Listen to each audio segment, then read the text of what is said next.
Laws of exponents, how do we use them?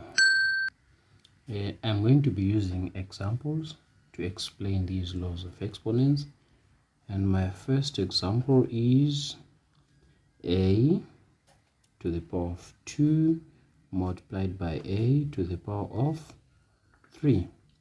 How do you simplify this one? We can expand these two. Remember, this is a repeated multiplication, so a is multiplying itself 2 times.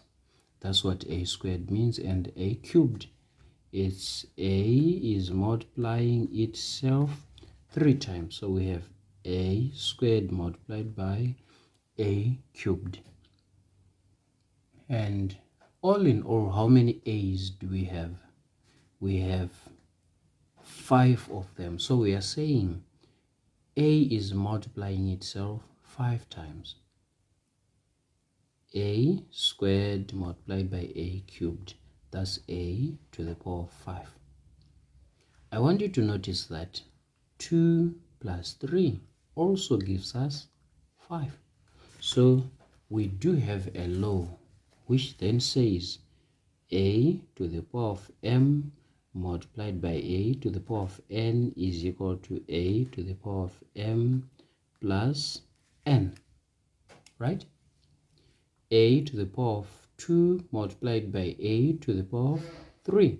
We expanded, but when we counted the number of the number of a's which are being multiplied, there are 5. And we should notice that this is our m and this is our n. So a to the power of 2 multiplied by a to the power of 3 is a to the power of 2 plus 3. That is a to the power of 5.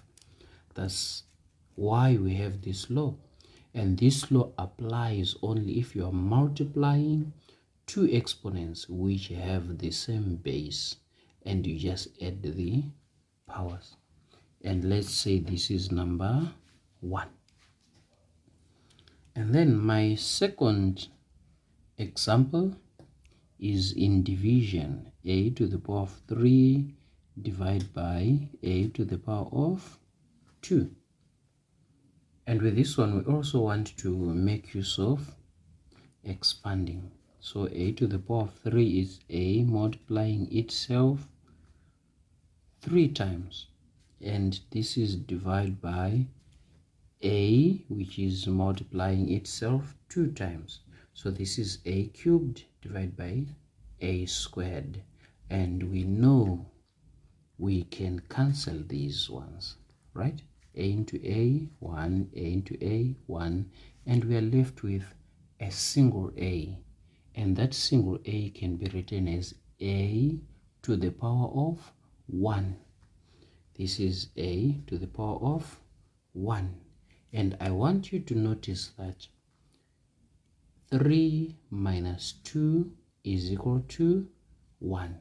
So we can say here a to the power of m divided by a to the power of n should be equal to a to the power of m minus n. So when you are dividing two exponents with the same base, you just subtract the powers. So multiplication, you add the powers. Oh, that's mtn.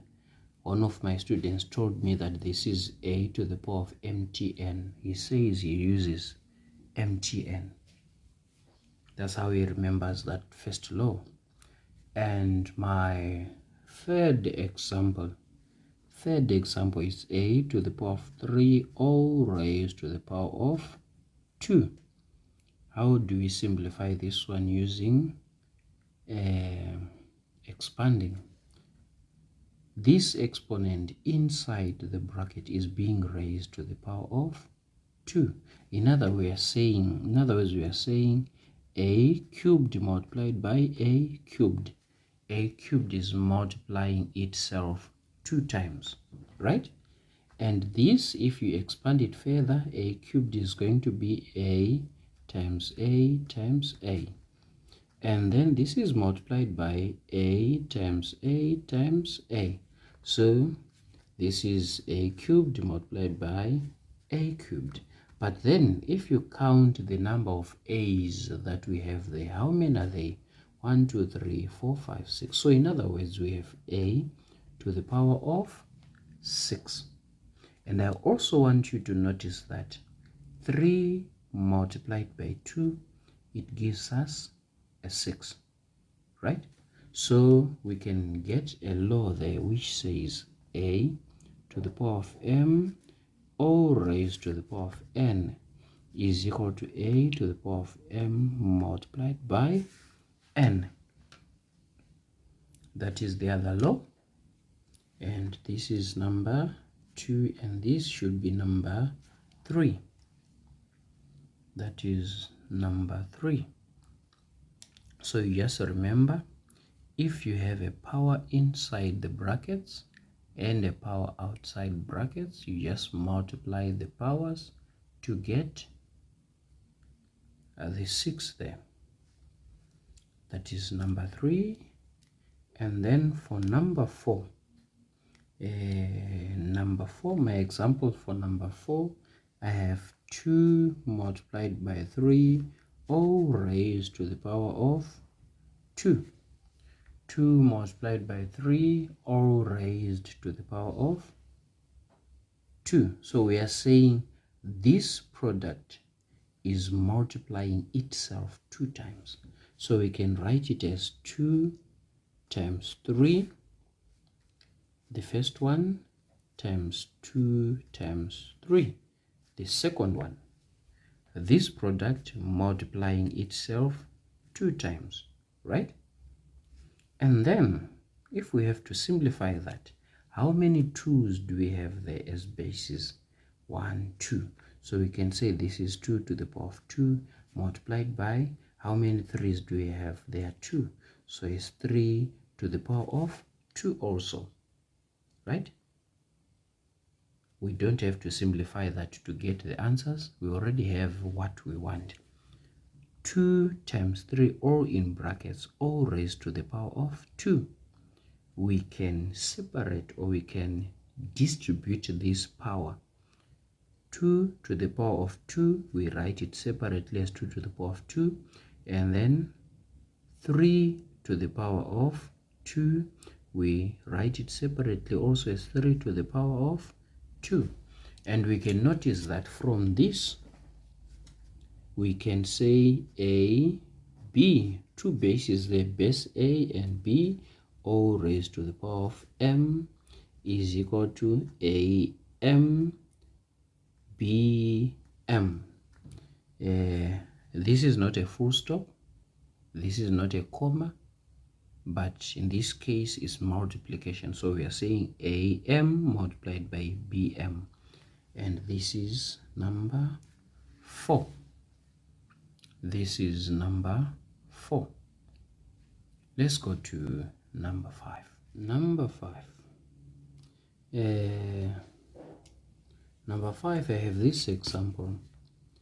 A raised to the power of 3 multiplied by a raised to the power of 3 is going to be equal to what? Let's expand this. A multiplying itself 3 times over a multiplying itself 3 times. This is going to be equal to what? We know a into a, 1, a into a, 1, a into a, 1. This is 1 times 1 times 1, and our answer is going to be equal to 1, right? But we can also use the second law. You remember the second law that we got up there. The second law tells us that, sorry, this is supposed to be division. This is division. The law up there, the second law tells us that if we are dividing exponents with the same base, we just subtract the powers. So this also can be a to the power of 3 minus 3. And this is going to be a to the power of 0. Now, we used this method of expanding, we got a 1. And then now we are using the second law, we got an a to the power of 0. Both of the methods that we used are correct methods. Because they are correct methods, we can deduce that the two answers that we got there are equal. So we can equate them and write them as a to the power of 0 is equal to 1, right? And that is our fifth law. A cubed divided by a cubed. Expand them, you're going to get a 0. And use the second law of exponent by subtracting the powers, you get a to the power of 0. So it follows that a to the power of 0 is equal to 1. All right. And then my next example, I have a division here. 2 to the power of 0 divided by 2 to the power of 2. This is going to be equal to what? 2 to the power of 0 divided by 2 to the power of 2. We saw that a to the power of 0 is equal to 1. So it means this 2 to the power of 0 also is equal to 1. So this is 1 over 2 to the power of 2. All right. But we can also use the second law. The second law here tells us that this is 2 to the power 0 minus 2. That's the second law. And this is going to be equal to 2 to the power of negative 2. Right? So, for the first step here, we applied this law and we saw that this 2 to the power of 0 becomes 1. So we have 1 over 2 to the power of 2. And then the same problem, we applied the second law. And the second law tells us that if we are dividing the same bases, we just subtract the powers. So we have 2 to the power of negative 2. Both of our methods are correct and they are legal.